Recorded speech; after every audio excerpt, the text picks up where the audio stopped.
Oven வாங்கினதுலேருந்தே வந்து ஒவ்வொரு ஐட்டமாக ட்ரையல் பண்ணி பார்க்குறதே ஒரு வேலையாக வச்சுருக்கேன். இதோட வழிவர்த்தம் எனக்கு இப்போ என்னன்றது எனக்கு புரிய போகிறதில்ல. நாளைக்கு வந்து கரண்ட் பில் வரும்போது தான் அதோட கஷ்டம் என்ன அப்படிங்கிறது புரிய போகுது. இருந்தாலும் பரவாயில்ல, என்னத்துக்கு வாங்கியிருக்கோம், எல்லாத்தையும் ட்ரையல் பண்ணுறோம் அப்படின்னு சொல்லி ட்ரையல் பண்ணிகிட்டு இருந்தேன்.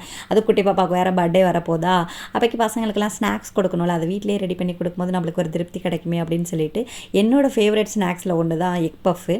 அதை வந்து நம்ம ட்ரையல் பண்ணி பார்க்கலாம் அப்படின்னு சொல்லிட்டு நிறைய வீடியோ ரெஃபர் பண்ணேன்.